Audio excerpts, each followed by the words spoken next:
ఇంట్లో పెళ్ళున్నా ఏదైనా ఫెస్టివల్ ఉన్నా మొదట మనకి గుర్తొచ్చేది బంగారం. కానీ ఇప్పుడు ఆ బంగారం రేట్లు చూస్తుంటే గుండె గుబేలమంటుంది కదా. అయితే గురువారం మార్కెట్లో ఒక మ్యాజిక్ జరిగింది.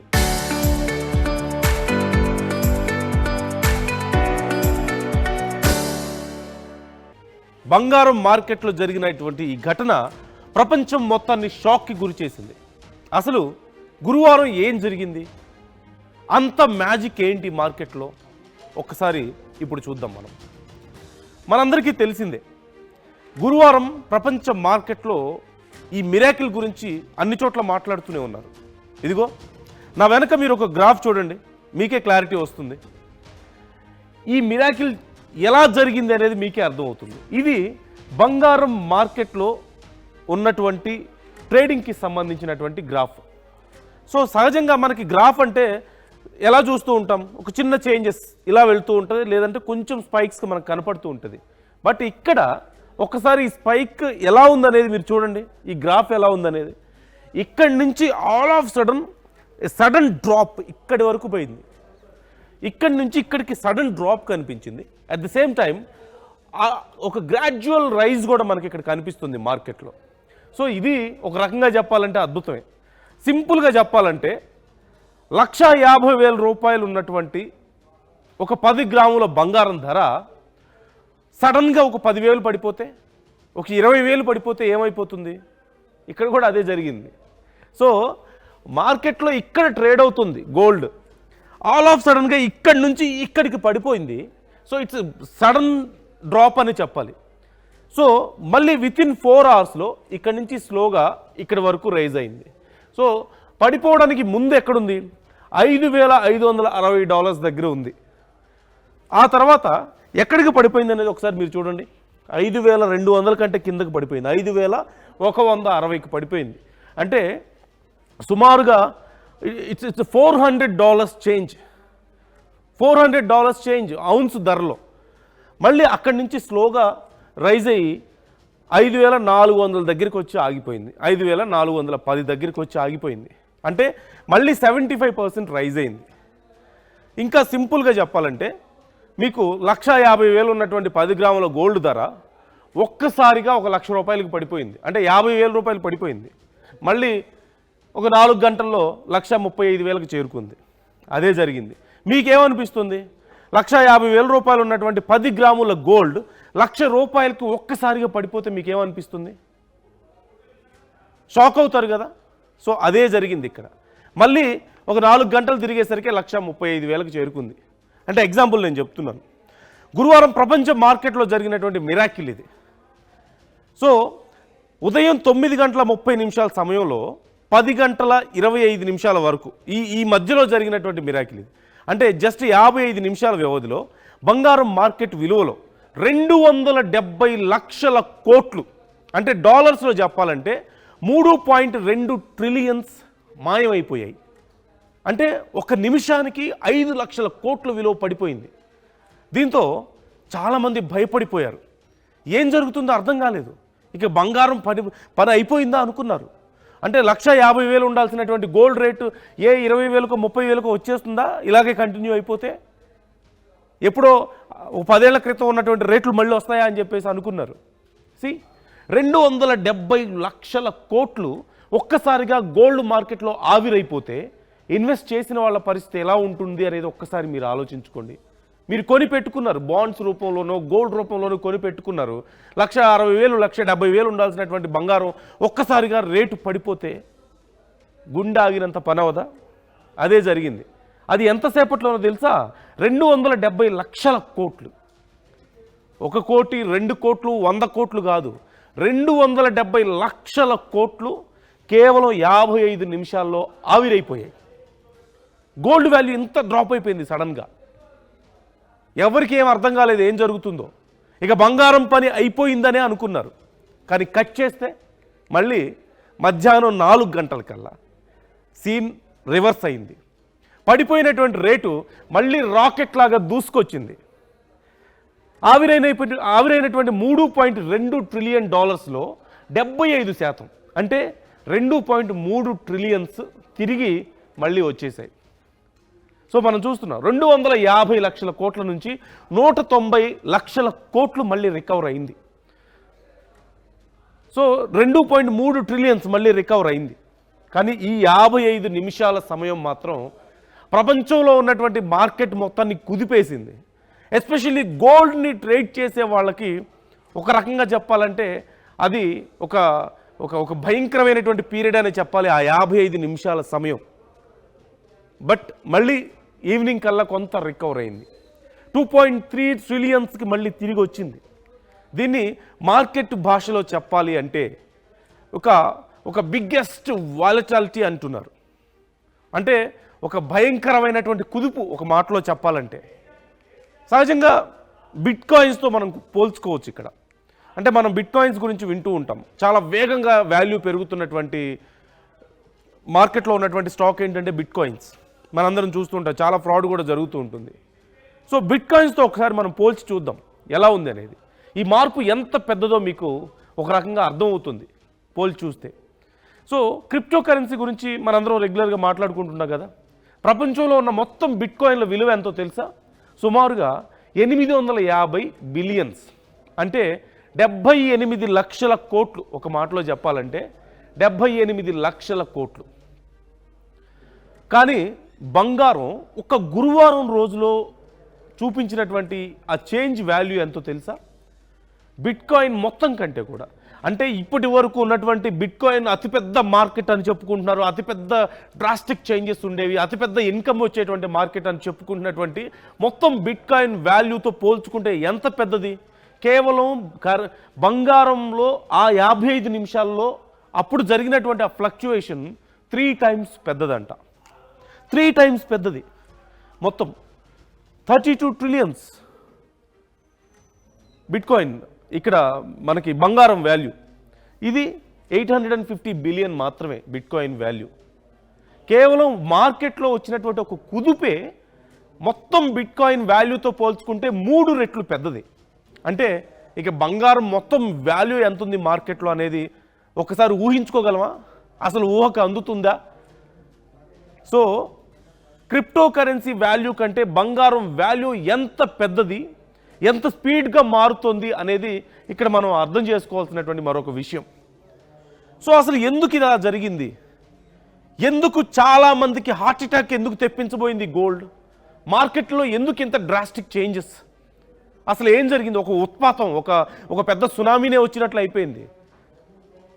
సో ఎందుకు జరిగింది ఇదంతా అంటే అల్గారిథం ట్రేడింగ్ అనేది మనం వినే ఉంటాం. సో ఇప్పుడు మార్కెట్లో మనుషుల కంటే కూడా కంప్యూటర్ ప్రోగ్రామ్సే ఎక్కువ ట్రేడింగ్ చేస్తున్నాయి. అంటే ప్రతి పని మనుషులు చేయడం కాకుండా ఇప్పుడు మెషిన్స్తో చేస్తున్నాం, అలాగే సాఫ్ట్వేర్సే చాలా వరకు పనులు చేస్తున్నాయి. సో ఈ ప్రోగ్రామ్స్ ఎలా ఉంటాయంటే ఒక పర్టిక్యులర్ ప్రైస్ దగ్గర బంగారం తగ్గగానే వెంటనే ఇమ్మీడియట్గా కొన్ని లక్షల ఆర్డర్స్ను అమ్మేస్తుంది. గురువారం ఉదయం రేటు కొంచెం తగ్గింది. ఆ తగ్గగానే కంప్యూటర్లన్నీ ఒక్కసారిగా అమ్మో ఇక్కడ ఏదో జరిగిపోతుంది, బంగారం రేటు పడిపోతుంది అని చెప్పేసి వెంటనే ఆర్డర్స్ని ఇచ్చేసేసాయి, అమ్మేయడం మొదలుపెట్టాయి. సో దానివల్ల రేటు అన్నీ ఒకేసారి చేయడంతో అంటే క్యాలిక్యులేషన్ మిస్ అయింది, ఎక్కడో ఆ బ్యాలెన్స్ మిస్ అయింది. అంటే ఎంత రేటు తగ్గుతుంది, ఎన్ని అమ్మాలి అనే విషయంలో కొంచెం బ్యాలెన్స్ మిస్ అవ్వడంతో ఒకేసారి ఉన్నటువంటి సాఫ్ట్వేర్ అన్ని కంప్యూటర్స్ లేదంటే ఈ మానిటర్ చేసేటువంటి సిస్టమ్స్ అన్నీ ఒకేసారి డ్రాప్ అయిపోయాయి. సో దానివల్ల ఇంత పెద్ద గందరగోళం జరిగింది. సో ఒక్కసారిగా రేటు పాతాళానికి పడిపోయింది. మళ్ళీ రేటు తక్కువ పడిపోయింది కదా అని చెప్పేసి తెలియగానే వెంటనే కంప్యూటర్స్ అన్నీ ఒక్కసారిగా మళ్ళీ రేటుని పెంచేసాయి, మళ్ళీ రాకెట్ల పైకి తీసుకెళ్ళిపోయాయి. So it just a magic. మనందరికీ తెలిసిందే, ఆర్టిఫిషియల్ ఇంటెలిజెన్స్ని వాడి ఆటోమేటిక్గా మనం చాలా పనులు చేస్తున్నాం. ఇప్పుడు మార్కెట్లో కొన్ని వ్యవస్థల్ని నిర్వహించేది కూడా ఈ ఆర్టిఫిషియల్ ఇంటెలిజెన్సే. సో ఆర్టిఫిషియల్ ఇంటెలిజెన్స్ ఈ డ్రాప్ అనే దాన్ని క్యాలిక్యులేట్ చేయడం మిస్ అవ్వడం వల్ల అంటే ఒక స్టాక్ కొంత తగ్గింది. గోల్డ్ అనేది ఒక సెన్సిబుల్ స్టాక్ అయిపోయింది. ఇప్పుడు వేరే బ్రాండ్స్ అయితే ఆ బ్రాండ్స్కి లిమిటెడ్ స్కేల్ మాత్రమే ఉంటుంది. బట్ గోల్డ్ అనే దానికి మార్కెట్ చాలా పెద్దది, బిట్ కాయిన్తో పోల్చుకుంటే ఇందాక మనం చూసాం. సో అంత పెద్ద మార్కెట్లో ఒక చిన్న చేంజ్ కూడా ఒక పెద్ద సునామీని క్రియేట్ చేయడానికి చేస్తుందనడానికి ఇది ఒక ఎగ్జాంపుల్గా మనం చూడొచ్చు. ఆ చిన్న చేంజ్ని ఓవరాల్గా సాఫ్ట్వేర్ మొత్తం అప్లై చేయడం వల్ల, అన్ని కంప్యూటర్స్కి అదే అప్లై చేయడం వల్ల, అన్ని సాఫ్ట్వేర్స్ అన్ని ఒకేసారి ఆ రేట్ని తమకి అనుకూలంగా ట్రేడ్ చేసుకోవడం కోసం మొత్తం రేట్ని పడేసాయి. మళ్ళీ రేటు పడిపోయింది కదా అని చెప్పి మళ్ళీ వాటంతట అవే కొన్నాయి. సో సాఫ్ట్వేర్ ఆడినటువంటి ఒక చిన్న గేమ్కి చాలామందికి హార్ట్ అటాక్ వచ్చిందని చెప్పాలి. సో ఈ మార్జిన్ కాల్స్ అనేది ఇక్కడ చాలా ఇంపార్టెంట్. అంటే ఒక రకంగా చెప్పాలంటే డబ్బుని సర్దుబాటు చేసుకోవడం.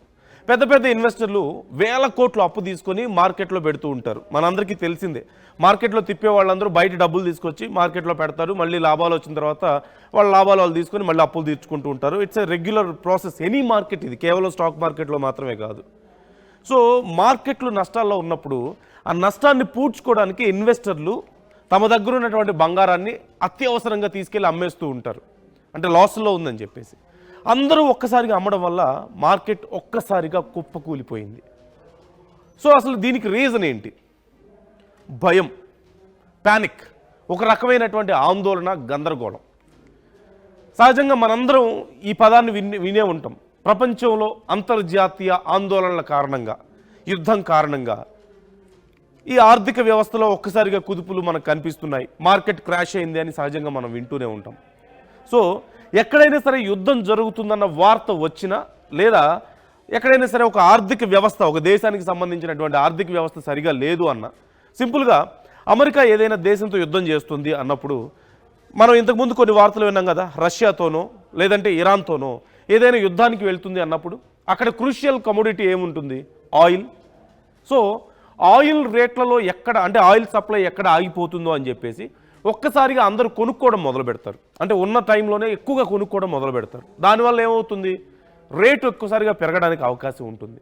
లేదు, యుద్ధం అప్పటికే మొదలైందంటే ఉన్నదాన్ని స్టాక్ చేసుకోవడానికి ఆలోచిస్తూ ఉంటాయి. అంటే మనందరికీ తెలిసిందే, కొన్ని దేశాలు, ముఖ్యంగా భారత్ లాంటి దేశాలు ఇరాన్ దగ్గర నుంచి లేదంటే రష్యా దగ్గర నుంచి తక్కువ రేట్లో కొనుక్కొని మిగిలిన దేశాలకి ఎక్కువ రేట్లో అమ్ముకుంటూ ఉంటాయి.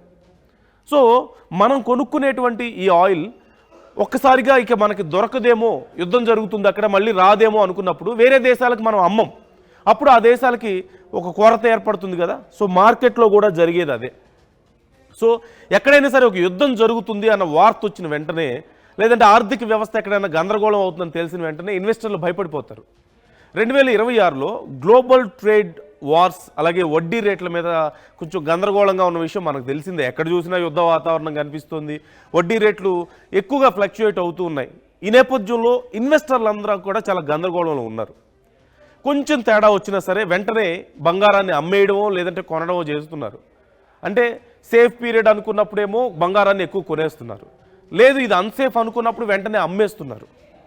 సో ఇంత గందరగోళం కనిపిస్తుంది. ఎందుకు? ఇంటర్నేషనల్ లెవెల్లో ఈ వార్ సిచ్యువేషన్స్ ఎక్కువగా ఉండడం, ఎక్కువగా ఫ్లక్చుయేషన్స్ ఉండడం దీనికి రీజన్గా మనకు కనిపిస్తుంది. మరొకటి లిక్విడిటీ సమస్య. మార్కెట్లో ఒక్కసారిగా అందరూ అమ్మేశారంటే కొనేవారు లేకపోతే రేటు దారుణంగా పడిపోతుంది కదా. సో లిక్విడిటీ అంటారు దీన్ని. అంటే వాళ్ళ దగ్గర ఉన్నటువంటి స్టాక్స్ని అమ్మి వాళ్ళు డబ్బు చేసుకోవడం, ఈ ప్రాసెస్ని లిక్విడిటీ అంటారు. సో ఒకేసారి అందరం బంగారం అమ్మేస్తే దానికి అంటే సప్లై ఎక్కువ పెరిగిపోతుంది, దానివల్ల డిమాండ్ తగ్గిపోతుంది, దానివల్ల రేటు పడిపోతుంది. ఇట్స్ వెరీ సింపుల్ కదా. మనకి మార్కెట్లో ఎక్కువ గోల్డ్ అవైలబుల్ ఉందంటే, మనకి ఈజీగా గోల్డ్ దొరుకుతుందంటే ఎక్కడ పడితే అక్కడ ఆటోమేటిక్గా రేటు పడిపోతుంది కదా. సో ఇదే జరుగుతుంది. కొనేవారు లేకపోతారు, దానివల్ల రేటు దారుణంగా పడిపోతుంది. గురువారం ఉదయం ఆ గంట సమయంలో కూడా జరిగింది ఇదే కరెక్ట్గా. మార్కెట్లో ఉన్నటువంటి డబ్బు చలామణి ఒక్కసారిగా ఆగిపోవడంతో ఈ ఫ్లాష్ క్రాష్ అనేది జరిగింది అంటూ ఎక్స్పర్ట్స్ చెప్తున్నారు. మరి ఇప్పుడైతే ఏదో ఒక చిన్న కుదుపుతో ఆగిపోయింది, మరి ఫ్యూచర్లో ఏం జరుగుతుంది? ఇదే అతిపెద్ద క్వశ్చన్. మళ్ళీ ఒకసారి ఇలాంటి క్రాష్ ఏదైనా జరుగుతుందా? మళ్ళీ ఒకసారి బంగారం ధరలు భారీగా పడిపోయే అవకాశం ఉందా? మళ్ళీ లేదంటే ఒక్కసారిగా పెరిగే అవకాశం ఏదైనా ఉంటుందా? Is there any chance for this kind of fluctuations either in positive way or negative way market మీద? బంగారం రేటు తగ్గుతుందా? ఇదే అతిపెద్ద ప్రశ్న. అంటే ప్రస్తుతానికి తగ్గే అవకాశాలు చాలా తక్కువగానే ఉన్నాయి. పెద్ద పెద్ద బ్యాంకులు చెబుతున్న దాని ప్రకారం చూస్తే ఈ ఏడాది చివరికి ఔన్స్ బంగారం ధర $6,000 చేరుతుందని అంచనా వేస్తున్నారు. సో $6,000 బంగారం ఔన్స్ ధర అంచనా వేస్తున్నారు. అంటే 31.103 గ్రాములు. ఈ లెక్కన తులం బంగారం ధర అంటే 10 గ్రాములు చూస్తే 2 లక్షల రూపాయల దాకా వచ్చినా ఆశ్చర్యపోవాల్సిన అవసరం లేదు. సో అతి త్వరలో గోల్డ్ రేట్ 2 లక్షలకు రీచ్ అయ్యేటువంటి అవకాశం కనిపిస్తుంది. సో మీరు బంగారం కొనాలి అనుకుంటే ఆచితూచి అడుగులు వేయండి. మీరు దేనికోసం కొనాలనుకుంటున్నారు? పెళ్ళిళ్ళకి, లేదంటే ఫంక్షన్స్కి, ఫెస్టివల్స్కా, లేదు ఇన్వెస్ట్మెంట్ పర్పస్లో తీసుకోవాలనుకుంటున్నారా?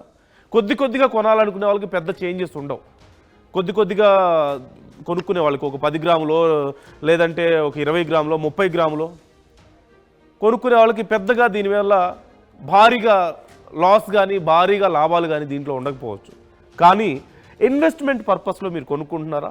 బాండ్స్ రూపంలోనో, గోల్డ్ బిస్కెట్స్ రూపంలోనో కేజీలు కొనుక్కొని మీరు దాచుకోవాలనుకుంటున్నారా? It's very crucial time for you. మీరు మాత్రం జాగ్రత్తగా ఉండండి. ఎందుకంటే మనందరికీ తెలిసిందే 10 గ్రాములు మనకు 1,50,000 అలా ఉందంటే కేజీ కాస్ట్ ఎంత ఉంటుంది? ఒక 4-5 కేజీలు కొనుక్కునే వాళ్ళు ఎంత డిఫరెన్స్ వస్తుందనేది మీకు తెలియదు కాదు. ₹1 తగ్గినా సరే చాలా పెద్ద డిఫరెన్స్ మనకు కనిపిస్తూ ఉంటుంది. సో మీరు ఒకవేళ గోల్డ్తో ట్రేడ్ చేస్తున్నట్లయితే మాత్రం మార్కెట్ని అట్లీస్ట్ ఒక 1 వీక్ పాటైనా మినిమం మీరు ముందు వెనక రికార్డ్స్ చెక్ చేసుకోండి. ఫ్యూచర్ ఎలా ఉండే అవకాశం ఉంది, పాస్ట్ రికార్డ్స్ ఎలా ఉన్నాయి, రీసెంట్ రికార్డ్స్ అనేది చెక్ చేసుకొని, ఇంటర్నేషనల్లో మనకి సిచ్యువేషన్స్ ఎలా ఉన్నాయి, ఏదైనా యుద్ధం వచ్చే అవకాశం ఉందా, లేదంటే ఏ దేశాల్లో ఎలాంటి కండిషన్స్ ఉన్నాయి, అతి త్వరలో సీజనల్ చేంజెస్ ఏ విధంగా ఉండబోతున్నాయి, ఇలా అన్నీ కనుక్కొని మార్కెట్లో ఎక్స్పర్ట్ సజెషన్స్ తీసుకొని అప్పుడు మాత్రమే మీరు ట్రేడింగ్లోకి ఏదైనా నిర్ణయం తీసుకోండి. So be careful. చరిత్ర సృష్టించినోడు ఇప్పుడు ఆ చరిత్రని తిరగరాయబోతున్నాడు. అబద్ధాల గోడల్ని బద్దలు కొట్టి నిజాలను రాగా మీ ముందుంచబోతున్నాడు. నిజమైన వార్తల కోసం వెంటనే డౌన్లోడ్ చేసుకోండి రా యాప్ని.